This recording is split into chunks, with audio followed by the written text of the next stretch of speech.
Okay, user Doug the Slug McDoug made a response to one of my videos. Hi there, Doug, if you're watching this. It was about what I referred to as habit capture errors. He described that experience you get when you're habituated to a certain activity, like driving a particular route in your car. So every day you drive home from work the same way. And then one particular occasion, you kind of know that you have to go somewhere else.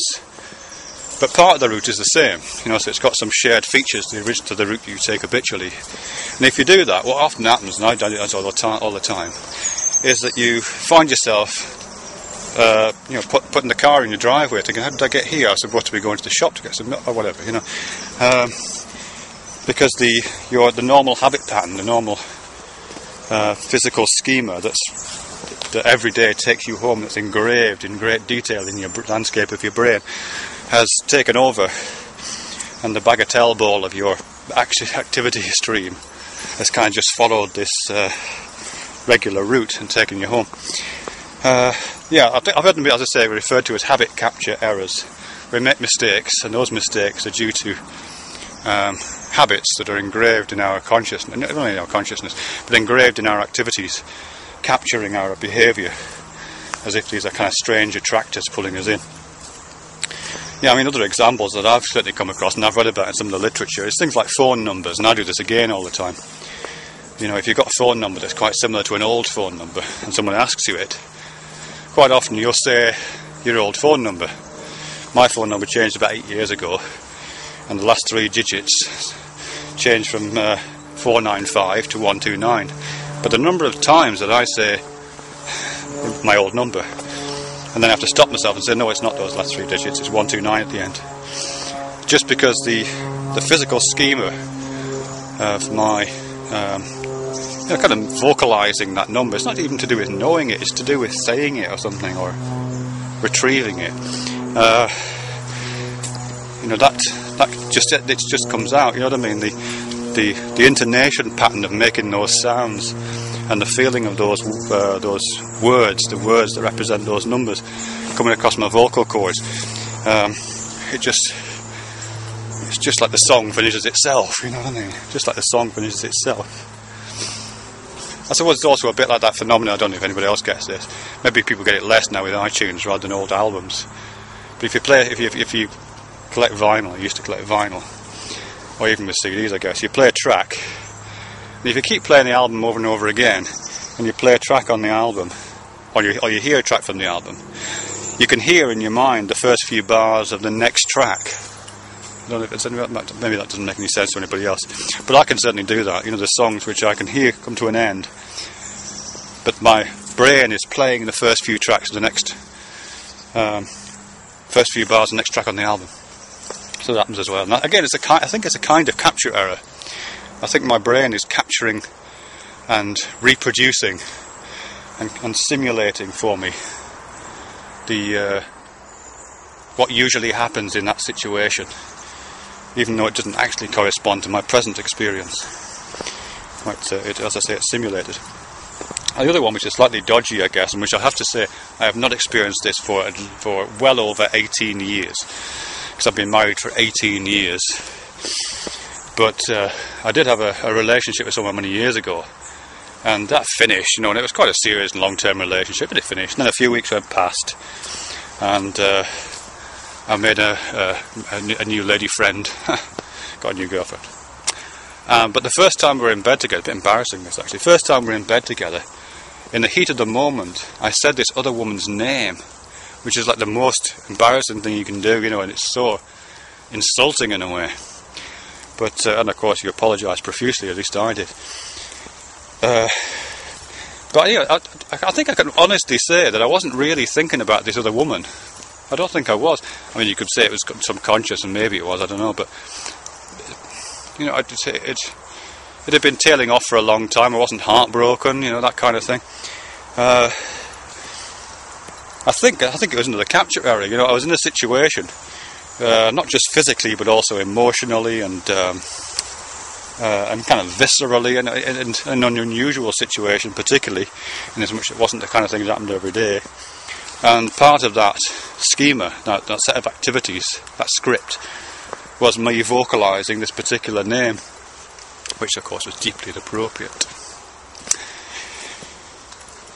So yeah, I wish I thought this explanation at the time actually. Anyway, yeah, it's a habit capture error, sorry about that, yes. She means nothing to me, she's just a habit in my vocal cords. No,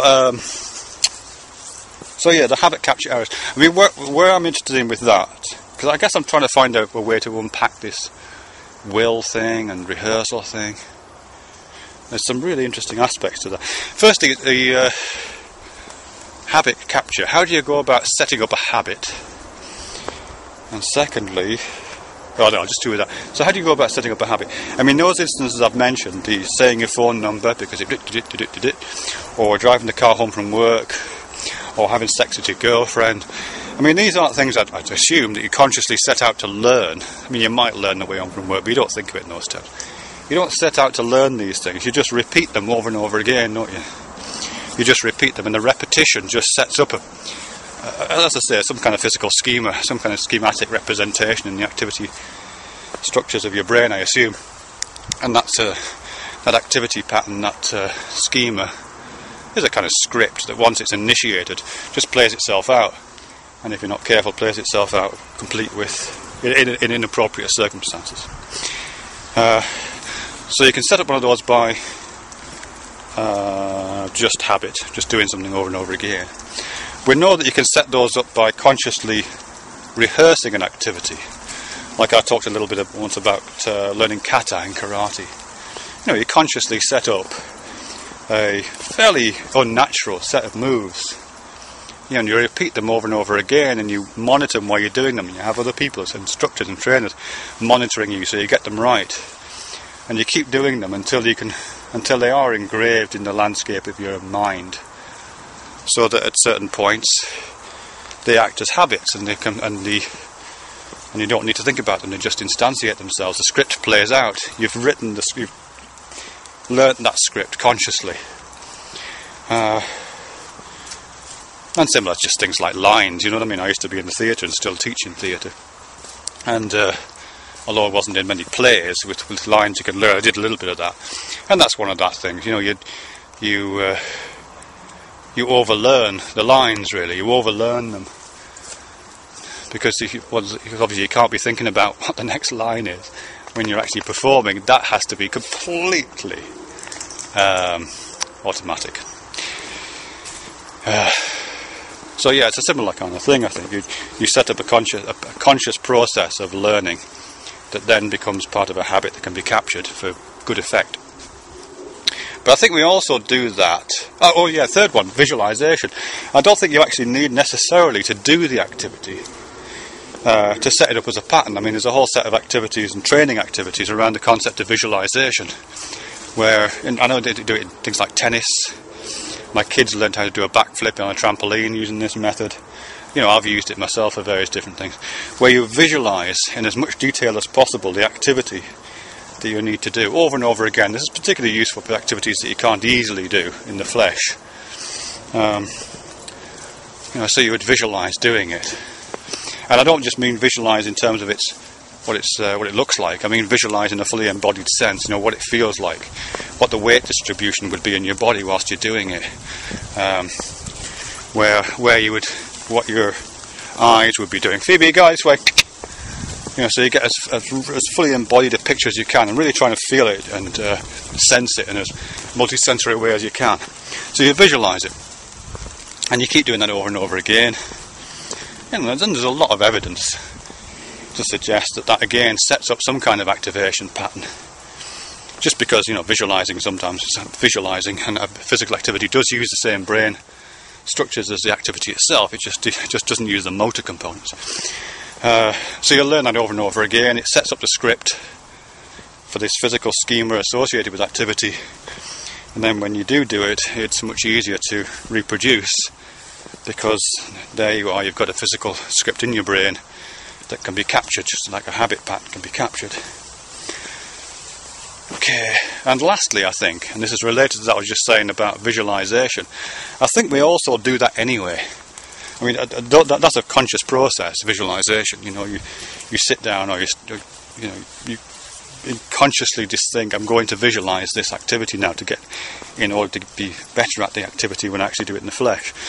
But I think we do visualize anyway, all the time. In fact, I know we do, and there's quite a lot of evidence from motor cognition, those kind of studies, that suggest we do that. This Rodolfo Linas talks about this quite a bit as well. That the origins of some of our large parts of our consciousness, large parts of our cognition, is exactly based on something like visualization or simulation. There you are, a simple organism with the ability to move but not much else, and the ability to have positive and negative experiences, to feel pleasure and pain, broadly speaking, let's call it that. And you're drifting through the world with some basic moticity, as Linas calls it. So how does it know which way to go? You know what I mean? It doesn't have much of a brain, hardly any brain at all, just a central nervous system. All it needs is the ability to simulate a few seconds into the future. It's a kind of visualization. It's approaching something warm. It can sense the temperature gradient. It visualizes or imagines or simulates what the future would be of proceeding along that path with the temperature gradient going up, eventually leading to its death from burning, let's say. But it can also capable of simulating other paths, this path which doesn't involve a temperature gradient that rises, perhaps involves an increasing concentration of nutrients in the surrounding medium. And so the organism doesn't think about it, it just follows the path completely automatically that leads away from the rising temperature gradient but leads toward the rising level of nutrients in the medium. And it's done that by simulating two futures. It's constructed or enacted little scripts out for each of the various possible futures that different motor choices would make, and then without making a choice, there's no choice here, it's automatically moved toward the one that has, in that particular case, the most optimal survival value. So that's another kind of it's not exactly, I guess you would call it a habit. It just moves towards its whole motion is constantly being captured by following the periodic landscape, this little landscape that leads towards most optimal behaviour. Yeah.